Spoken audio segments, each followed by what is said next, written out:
아동학대 업무를 전담하는 달서구 아동보호팀입니다. 전담 공무원 10명으로 구성되어 있습니다. 작년 10월 팀이 신설된 후 직접 학대를 받았거나 의심이 된다며 들어온 신고 건수는 모두 400건 정도. 신고가 접수되면 매뉴얼에 따라 현장 조사를 하고 학대라고 인정될 경우에는 어떻게 보호를 할지 등을 논의한 뒤에 후속 조치를 합니다. 한 달에 한 50건 정도 저희가 신고가 들어옵니다. 신고 유형은 대부분이 중복 학대로 이제 신체나 정서 이런 부분이, 그러니까 아이들 막 때리면서 그냥 몸으로만 때리진 않지 않습니까? 그죠? 소리치고 그리고 욕설도 하고 훈계를 하면서 때리다 보니까 신체나 정서 이런 학대가 제일 많고요. 그리고 이제 맞벌이가 증가하다 보니까 방임 사건도 많습니다. 지난해 대구에 접수된 아동학대 신고는 1,100여 건. 지난 2015년 347건에 비해 3배 이상 늘었습니다. 지난해 코로나19로 인해 학교나 지역아동센터 등 아동학대 의무 신고자와 피해 아동의 접촉이 적어진 걸 감안하면 실제 학대 건수는 더 많았을 것으로 추정됩니다. 학대 건수는 늘고 있지만 보호 시스템은 아직 취약합니다. 대구 지역 8개 구군 중에서 현재 아동학대 전담팀이 있는 곳은 달서구와 달성군 2곳밖에 없습니다. 나머지 지자체는 전담 공무원이 지자체별 1명에서 3명 수준으로 올 상반기 안에 23명이 더 추가될 예정입니다. 아동쉼터는 대구에 2곳에 불과해 포화 상태입니다. 시는 올해 안에 2곳을 더 추가한다는 계획입니다.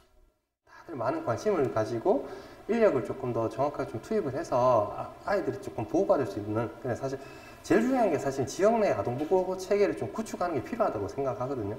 그러기 위해서는 사실 이제 뭐 인력이라든지 뭐 기본적인 이제 뭐 시설이나 인프라들이 뭐 조금 더 많이 갖춰질수록 조금 더 긍정적인 효과를 발휘할 수 있다라고 생각이 좀 들고요. 아동 학대에 대한 처벌도 약합니다. 자신의 딸인 줄 알고 키우다 빈집에 버리고 가 결국 숨지게 만든 구미 아동 학대 가해자 김모 씨. 검찰은 징역 25년을 선고해달라고 재판부에 요청했습니다. 지난해 천안에서 벌어졌던 이른바 가방 학대 사건의 가해자 계모 성모 씨는 징역 25년형이 확정됐습니다. 그런데 이렇게 중한 처벌이 내려지는 건 일부분에 불과합니다. 지난 2015년부터 자신의 세 아이를 지속적으로 학대해온 50대 아버지에게 지난달 1심 재판부는 징역 1년에 집행유예 2년을 선고했습니다. 대구의 한 어린이집 교사 3명은 원아들을 학대하다 재판에 넘겨졌지만 각각 집행유예와 벌금형을 받았습니다. 솜방망이 처벌이라는 논란이 일어날 수밖에 없습니다.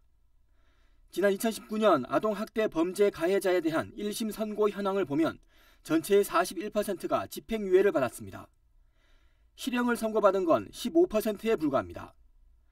현재 아동학대 범죄 가운데 아동학대치사와 중상해 등 일부 행위에만 양형 기준이 있는 게 문제입니다. 처벌을 좀 강하게 하거나 그 인식을 좀 올려야 되는 부분인데 초기에도 뭐 아까 말씀드린 것처럼 뭐 집행유예를 받는다든지 선고를 받아도 뭐 형을 좀 적게 받는다든지 하면은 그거에 대한 인식이 또 올라갈 수 없는 부분이기 때문에 그 엄중한 또 처벌은 반드시 필요한 거라고 생각은 좀 들어요. 해마다 아동학대 사건은 끊이지 않고 발생하고 있습니다.